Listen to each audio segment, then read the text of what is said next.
Hello students, welcome to my YouTube channel education मंत्रालय। Myself Rajdeep Singh. और आज का हमारा टॉपिक है इंट्रोडक्शन ऑफ बायोलॉजी, यानी जीव विज्ञान का परिचय। इसका पार्ट 1 मैं पहले बना चुका हूँ, ये पार्ट 2 है, तो पहले जाकर पार्ट 1 को देख लें। और हाँ, आप हमारे व्हाट्सएप ग्रुप को ज्वाइन करना चाहते हैं तो आपको लिंक डिस्क्रिप्शन में मिल जाएगा, वहाँ से आप ज्वाइन कर सकते हैं। तो मैं आपको बता दूँ कि पिछली वीडियो में मैंने आपको क्या कवर कराया था। तो पिछली वीडियो में मैंने आपको बताया था कि बायोलॉजी क्या है। तो उसमें मैंने बताया था कि सजीवों के बारे में अध्ययन करना ही जीव विज्ञान कहलाता है। और मैंने बताया था कि सजीवों के कुछ लक्षण होते हैं। वो लक्षण कौन कौन से होते हैं? उनमें कोशिका संगठन पाया जाता है, उनमें जीव द्रव्य पाया जाता है, उनमें उपाप चयन की क्रिया होती है, उनमें श्वसन की क्रिया होती है, उनमें पोषण की क्रिया होती है, उत्सर्जन की क्रिया होती है, प्रजनन की क्रिया होती है, उनमें अनुकूलनता का गुण पाया जाता है, उनमें जीवन चक्र पाया जाता है और वे संवेदनशील होते हैं। ठीक, उस दिन मैंने कोशिका संगठन इस टॉपिक के बारे में थोड़ा डिटेल में बता दिया था। आज जो भी ये गुण बचे हैं उन्हें हम डिटेल से पढ़ेंगे। तो चलते हैं अपनी वीडियो की तरफ। दूसरा हमारा गुण है प्रोटोप्लाज्म, यानी जीव द्रव्य। तो क्या है प्रोटोप्लाज्म? तो सीधे नीचे आते हैं, मैंने एक लाइन लिखी है, इसे समझते हैं। यहाँ पर लिखा हुआ है जीव द्रव्य बराबर कोशिका द्रव्य प्लस कोशिकांग। मैं आपको बता दूं, कोई भी शरीर हो, किसी भी जंतु या जीव का, वो किससे मिलकर बना होता है? कोशिका से। कोशिका से ऊतक, ऊतक से अंग, अंग से अंगतंत्र और अंगतंत्र से शरीर का निर्माण होता है। ठीक, जो कोशिका होती है हमारी, उस कोशिका में हमारा क्या पाया जाता है? कोशिका द्रव्य। और कोशिका के अंदर क्या पाए जाते हैं? कोशिकांग। ठीक, और ये जीव द्रव्य क्या होता है? कोशिका द्रव्य। और जब कोशिकांग मिल जाते हैं तो वे किसका निर्माण करते हैं? जीव द्रव्य का। समझ में आया? चलो डायग्राम से समझाता हूँ। सॉरी, ये हमारा सेल का डायग्राम, यानी कोशिका का चित्र। तो इसमें दिखाऊं मैं आपको, ये जो येलो येलो है, ये जो पीला है, ये क्या है हमारा? ये हमारा कोशिका द्रव्य। समझ में आ रहा है? ये है हमारा कोशिका द्रव्य। और ये जो ठोस कण हैं, ये ये सब क्या हैं? ये हैं हमारे कोशिकांग। समझ में आ रहा है? ये सब क्या हैं? कोशिकांग। तो यही मैंने यहाँ लिखा था कि कोशिका द्रव्य और कोशिकांग मिलकर किसका निर्माण करते हैं? जीव द्रव्य। सीधी सीधी बात बोलूं तो केंद्रक झिल्ली, केंद्रक झिल्ली कौन सी होती है? जो केंद्रक के चारों ओर पाई जाती है। जो झिल्ली केंद्रक के चारों ओर पाई जाती है, ये वाली, ये जो केंद्रक के चारों ओर झिल्ली है, ये क्या है? केंद्रक झिल्ली। और ये क्या है? ये क्या है? कोशिका झिल्ली। इसके बीच में जो कुछ भी मैटर पाया जाता है, चाहे वह द्रव हो या ठोस, दोनों मिलाकर किसका निर्माण करते हैं? प्रोटोप्लाज्म का, जीव द्रव्य का। मतलब इस झिल्ली और ये वाली झिल्ली के बीच में जो कुछ मैटर है, ये सब यानी लिक्विड भी और सॉलिड भी, ये सब किसका मिला? ये सब क्या है? प्रोटोप्लाज्म। समझ में आ रहा है? जो कोशिका द्रव्य वो कैसा है? लिक्विड, यानी द्रव्य है, जो पीला पीला था। और जिसके अंदर, यानी कोशिका द्रव्य के अंदर जो हमारे ठोस थे, यानी हमारे कोशिकांग, कोशिका के अंग, जैसे mitochondria, ribosome, lysosome, endoplasmic reticulum, ये दोनों मिलकर किसका निर्माण करते हैं? प्रोटोप्लाज्म का। समझ में आ गया? यही मैंने लिखा है, जो प्रोटोप्लाज्म है वो दो चीज़ों से मिलकर बना होता है। पहला कोशिका द्रव्य, दूसरा कोशिकांग। ठीक, तो प्रोटोप्लाज्म कैसा है? कैसा है हमारा? अर्ध तरल है, यानी उसमें लिक्विड का भी गुण पाया जाता है और सॉलिड का भी गुण पाया जाता है। यहाँ मैंने लिखा है एक्टिव, यानी सक्रिय। जो हमारे कोशिकांग हैं वो कैसे होते हैं? सक्रिय। क्योंकि जो मानव शरीर में या किसी भी शरीर में जो भी हमारी जैविक क्रियाएं होती हैं, हर शरीर में जैविक क्रियाएं होती हैं। सजीव है तो उसमें पोषण की भी क्रिया होगी, श्वसन की भी क्रिया होगी, उत्सर्जन की भी क्रिया होगी। तो वो किसके अंदर होती है? शरीर के अंदर। और शरीर किससे मिलकर बना है? कोशिका से। ठीक, यानी जो कार्य है वो कौन करता है? कोशिका करती हैं। ठीक, तो कोशिका करती हैं तो वो कैसी हैं, सक्रिय हैं, जब तो कार्य कर रही हैं। इस पॉइंट का यही मतलब है, यानी जो कोशिकांग होते हैं वो कैसे होते हैं, सक्रिय होते हैं, यानी वो कार्य कर रहे होते हैं। ठीक, अगले पॉइंट की तरफ चलते हैं। यहाँ पर लिखा है मैंने, जीव द्रव्य जीवन का भौतिक आधार है। Protoplasm is the physical basis of life. ये कुछ नहीं है, ये एक स्टेटमेंट है। यहाँ से डायरेक्ट क्वेश्चन बनता है कि ये स्टेटमेंट किसने दिया था। तो ये स्टेटमेंट दिया था जूलियस हक्सले नाम के साइंटिस्ट ने। ठीक, अगले गुण पर चलते हैं कि सजीवों का अगला गुण कौन सा है, अगला लक्षण कौन सा है। अगला लक्षण है हमारा मेटाबॉलिज्म, यानी उपापचयन। तो पढ़ते हैं उपापचयन। कोशिका के अंदर होने वाली जैव रासायनिक क्रियाओं को उपापचयन क्रिया कहते हैं। यानी मैंने अभी बताया था कि हमारा शरीर किससे मिलकर बना है, कोशिका से। और शरीर में क्या होती हैं, रासायनिक क्रियाएं, जैसे उत्सर्जन, श्वसन, पाचन। ठीक, ये सब क्या है, रासायनिक क्रियाएं। और जैव क्यों, क्योंकि ये कोशिका के अंदर होती हैं, तो ये कैसी क्रियाएं हैं, जैव रासायनिक क्रिया। यानी हमारे शरीर के अंदर जितनी भी रासायनिक क्रियाएं होती हैं वह सब क्या कहलाती हैं, जैव रासायनिक क्रियाएं, यानी उपापचयन। क्या कहलाती हैं, उपापचयन। ये दो प्रकार की होती हैं, एक एनाबॉलिज्म और दूसरी कैटाबॉलिज्म, यानी उपचयन और अपचयन। तो पढ़ते हैं उपचयन में क्या होता है और अपचयन में क्या होता है। सॉरी, यहाँ उपचयन आएगा, ये मिसप्रिंट हो गया यहाँ, उपचयन, उपचयन कर लेना इसे।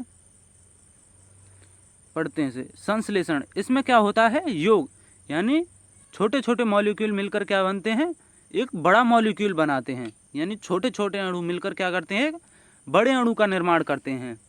जैसे हमारे शरीर में जब अमीनो अम्ल की मात्रा अधिक हो जाती है तो वो किसका निर्माण कर देते हैं, और प्रोटीन। और प्रोटीन कहाँ संचित हो जाती है, वो फिर जाकर माइटोकॉन्ड्रिया में, यानी हमारे कोशिकांग में स्टोर हो जाती है। समझ में आया। एनाबॉलिज्म में क्या होता है, जो छोटे छोटे मॉलिक्यूल हैं वो क्या करते हैं, एक बड़ा मॉलिक्यूल बना लेते हैं। यानी इसमें संश्लेषण होता है, यानी छोटे छोटे मॉलिक्यूल का योग होता है। जैसे ग्लूकोज से ग्लाइकोजन का निर्माण। जब हमारे शरीर में ग्लूकोज की मात्रा बढ़ जाती है तो हमारे शरीर में फैट के रूप में, यानी ग्लाइकोजन के रूप में स्टोर हो जाते हैं। समझ में आया। अगली है हमारी कैटाबॉलिज्म, यानी अपचयन। अपचयन में क्या होता है कि एक बड़ा मॉलिक्यूल छोटे छोटे मॉलिक्यूल में टूट जाता है। समझ में आ रहा है। जैसे उदाहरण से समझते हैं, पाचन। हम खाना खाते हैं तो कैसी मॉलिक्यूल में खाते हैं, बड़े बड़े मॉलिक्यूल में। और वह पाचन यानी डाइजेशन की क्रिया के बाद कैसे मॉलिक्यूल में कन्वर्ट हो जाता है, छोटे छोटे में। भाई जब हम खाना खाते हैं तो बड़े बड़े मॉलिक्यूल खाते हैं, पाचन की प्रक्रिया होती है तो हमारा जो भोजन है वो किस में स्टोर हो जाता है, ग्लूकोज के रूप में। किस में, कोशिका में। तो यानी हमने खाया भोजन किस में, बड़े बड़े मॉलिक्यूल में, कन्वर्ट किस में हो गया, छोटे छोटे मॉलिक्यूल में। समझ में आ रहा है। तो वह क्या कहलाएगी, अपचयन। जहाँ अपघटन, यहाँ बड़ा मॉलिक्यूल छोटे छोटे मॉलिक्यूल में कन्वर्ट होता है, वो कैटाबॉलिज्म कहलाती है। इसके अन्य उदाहरण है श्वसन और उत्सर्जन। अगला पॉइंट है हमारा श्वसन। मैं अब आपसे पूछूं कि श्वसन क्या है, तो आप में से ज़्यादा स्टूडेंट बताएंगे कि सांस लेना ही श्वसन है, यानी ऑक्सीजन को अंदर लेना ही श्वसन है। लेकिन नहीं, ऑक्सीजन को अंदर लेना श्वसन नहीं कहलाता। मैं बताता हूँ क्या कहलाता है। जब जो ग्लूकोज है वो कोशिका में स्टोर हो जाता है और फिर हम करते हैं श्वसन की क्रिया, यानी इस डायग्राम से समझाता हूँ। हम नासा द्वार के द्वारा ऑक्सीजन ले जाते हैं और यहाँ से, ये देखो, ये हमारा फेफड़े का डायग्राम है। ये जो कूपिकाएँ हैं ये वाली, ये क्या करती हैं, ऑक्सीजन को ब्लड में मिला देती हैं। समझ में आ रहा है।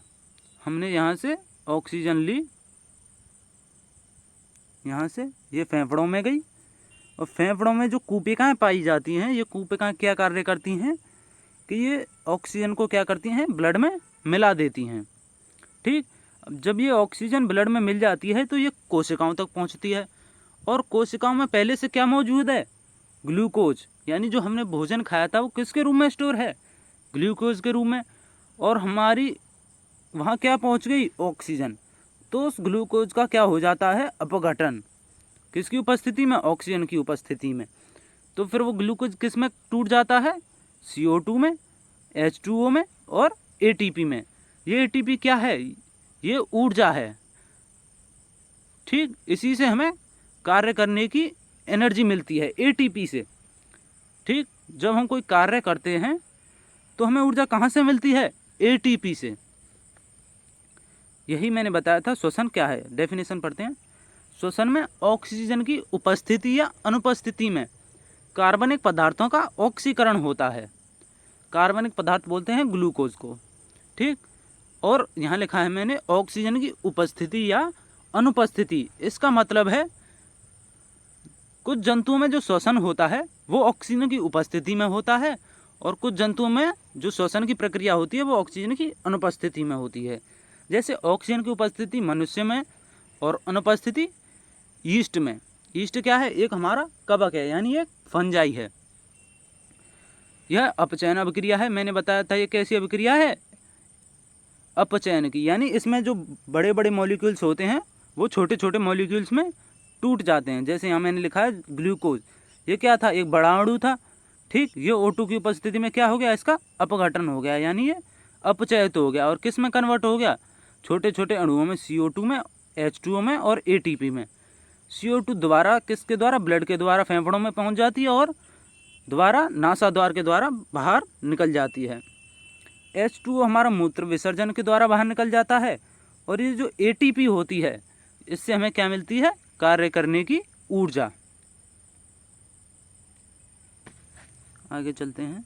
ये लिखा है मैंने ATP, यानी ATP की फुल फॉर्म। AT की फुल फॉर्म होती है एडिनोसिन ट्राईफॉस्फेट, और एक ATP बराबर 7.3 किलो कैलोरी प्रति मोल। यानी अगला पॉइंट है हमारा न्यूट्रिशन, यानी पोषण। तो पढ़ते हैं पोषण क्या है। ये सिंपल सा पॉइंट है, ज़्यादा टफ पॉइंट नहीं है। भोजन को खाना तथा उससे ऊर्जा प्राप्त करना ही पोषण कहलाता है। यानी हम भोजन खाते हैं, उसका पाचन होता है। पाचन के बाद जो हमारा भोजन है वो किस में कन्वर्ट हो जाता है? ग्लूकोज के रूप में। और ग्लूकोज का क्या होता है? ग्लूकोज कोशिका में संचित हो जाता है, फिर उसका ऑक्सीजन की उपस्थिति में अपघटन होता है, और वहाँ से हमें क्या मिलती है? ऊर्जा। किसके रूप में? ATP के रूप में। ठीक, यही सब क्या कहलाता है? पोषण। अब पोषण दो प्रकार के होते हैं, स्वपोषी पोषण और परपोषी पोषण। पढ़ते हैं।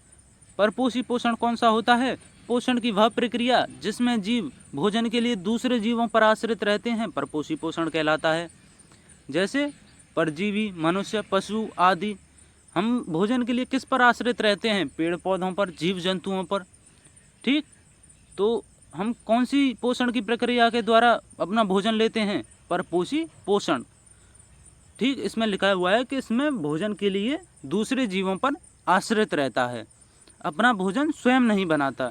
अब आगे चलते हैं। स्वपोषी पोषण। इसमें पोषण की वह प्रक्रिया जिसमें जीव भोजन स्वयं बनाता है, स्वपोषी पोषण कहलाता है। जैसे पेड़ पौधे, यूग्लिना, शैवाल, ये अपना भोजन कैसे बनाते हैं? अपने आप, प्रकृति से डायरेक्ट। अगला पॉइंट हमारा उत्सर्जन। उत्सर्जन क्या है? यानी नाइट्रोजन युक्त यौगिकों को शरीर से बाहर निकालना उत्सर्जन कहलाता है। यानी जो हमारे शरीर में नाइट्रोजन युक्त यौगिक पाए जाते हैं उनको शरीर से बाहर निकालना ही क्या कहलाता है?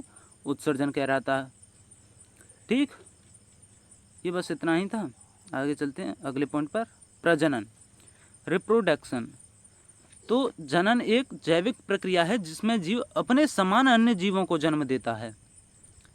अब बहुत से स्टूडेंट तो हमारे प्रफुल्लित हो गए होंगे। प्रजनन, हाँ, कुछ होते हैं कि वो बस इसी चैप्टर को पढ़ते हैं, इसी वाले को, प्रजनन। केवल बायोलॉजी में उन्हें क्या पसंद होता है? प्रजनन, कि भाई साहब इसी चैप्टर को पढ़ेंगे, और चैप्टरों से उन्हें कोई लेना देना नहीं होता कि क्या पढ़ा दिया सर ने, बस इसी को ध्यान देते हैं। ठीक, तो मैं जहाँ डिटेल में नहीं पढ़ा रहा जनन, तो समझते हैं क्या है ये। ठीक है, यानी रिप्रोडक्शन, जनन। जनन एक जैविक प्रक्रिया है जिसमें जो जीव है अपने समान संतति उत्पन्न करता है, अपने जैसे जीवों को जन्म देता है।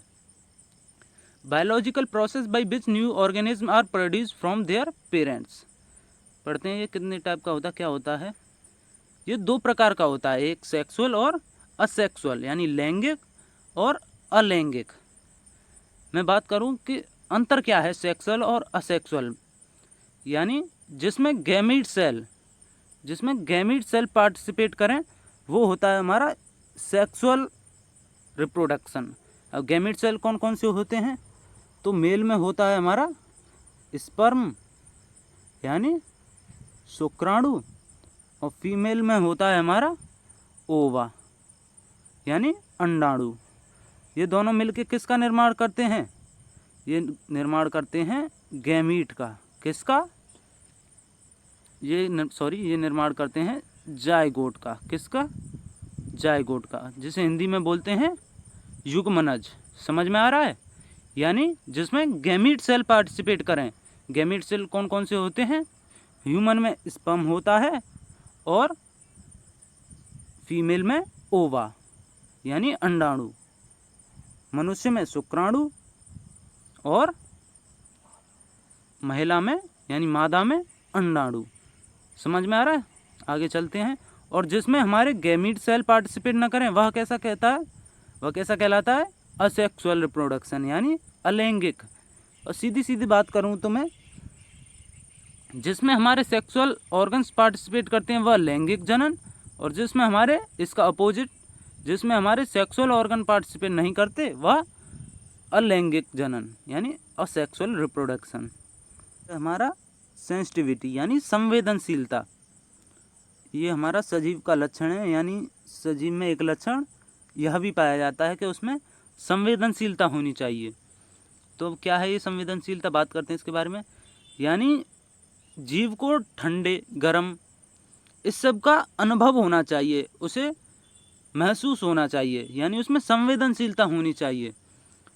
जैसे मनुष्य में उसके ऊपर तुम गर्म या कुछ ठंडा डाल दो तो उसे अनुभव हो जाता है कि यह गर्म है या ठंडा। कैसे अनुभव करते हो तुम, यह गर्म है या ठंडा है, हाथ लगाकर, यानी उसमें संवेदनशीलता पाई जाती है।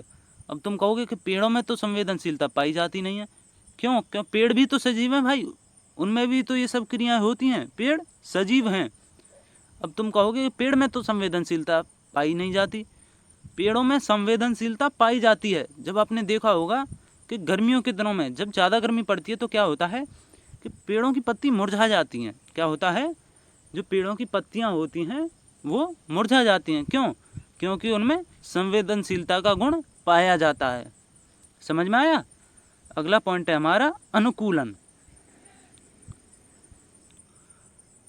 जो अगला गुण है वो है हमारा अनुकूलन, यानी वह प्रक्रिया जिसमें जीव अपने आप को पर्यावरण के साथ ढालता है, अनुकूलन कहलाता है।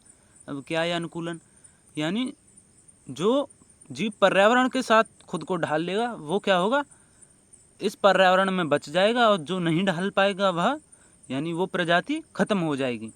जैसे बहुत साल पहले डायनासोर पाए जाते थे, वो क्या कर पाए, अपने आप को प्रकृति के साथ ढाल नहीं पाए, यानी वो प्रकृति के साथ एडजस्ट नहीं हो पाए, तो प्रजाति क्या हो गई, विलुप्त हो गई। समझ में आ रहा है। आपने एक सिद्धांत पढ़ा होगा योग्यतम की उत्तरजीविता। इसमें क्या होता है कि जो जीव अपने आप को प्रकृति के साथ एडजस्ट कर लेता है वही प्रजाति बचती है, अन्यथा वो प्रजाति विलुप्त हो जाती है। तो अगला पॉइंट है हमारा लाइफ साइकिल यानी जीवन चक्र। उसमें क्या होना चाहिए, जीवन चक्र की प्रक्रिया पाई जानी चाहिए। अब क्या है जी जीवन चक्र, समझाता हूँ। मैंने बताया था कि जो रिप्रोडक्शन के दौरान जो मेल में पाया जाता है गैमीट सेल, वो कौन सा होता है, शुक्राणु यानी स्पर्म, और फीमेल में जो पाया जाता है गैमीट सेल वो क्या होता है, अंडाणु यानी ओवा। समझ में आ रहा है। जब रिप्रोडक्शन की क्रिया होती है तो ये दोनों मिलकर एक सेल बनाते हैं, उसे बोलते हैं जाइगोट यानी युग्मनज। वो क्या बनाते हैं, जाइगोट। अब जब इस जाइगोट का विकास होता है तो जाइगोट से क्या बनता है, एम्ब्रियो यानी भ्रूण, और फिर भ्रूण का विकास होता है तो वो किस में बदल जाता है, न्यूबॉर्न बेबी यानी बच्चे का जन्म हो जाता है। जब बच्चा और बड़ा होता है तो उसका बचपन आ जाता है, और वह और बड़ा होता है तो उसमें कौन सी अवस्था आ जाती है, वयस्क, और फिर और बड़ा होता है तो उस पर बुढ़ापा आ जाता है, और फिर और बड़ा होता है तो उसकी मृत्यु हो जाती है। यही सब क्या है लाइफ साइकिल। समझ में आ रहा है? ये पूरी साइकिल ही क्या कहलाती है? Life cycle. यानी जो जीव उसमें सजीव का लक्षण है तो उसमें लाइफ साइकिल यानी जीवन चक्र की क्रिया होनी चाहिए। समझ में आ रहा है? उसमें ये सब स्टेज होनी चाहिए। पहले जायगोट बनना चाहिए, फिर एम्ब्रियो, फिर न्यू बॉर्न बेबी, फिर चाइल्डहुड, फिर एडल्ट, फिर ओल्ड एज और फिर उसकी डेथ हो जाती है। तो मैं आपको रिवीजन करा दूं आज की वीडियो में क्या क्या कराया मैंने। तो आज की वीडियो में मैं बता रहा था सजीवों के लक्षण यानी जीवधारियों के लक्षण। मैंने उसमें आपको जीव द्रव्य, उपापचयन, श्वसन, पोषण, उत्सर्जन और फिर प्रजनन, अनुकूलता और जीवन चक्र करा दिया। ठीक, ये क्या था मेरा, ये 2 वीडियो थे मेरे इंट्रोडक्शन ऑफ बायोलॉजी पर यानी जीव विज्ञान के परिचय पर। जो अगला वीडियो लाऊंगा मैं वो लाऊंगा क्लास 10th के फर्स्ट चैप्टर यानी जैव प्रक्रम पर। तो ठीक है फ्रेंड्स, आज का वीडियो बस इतना ही।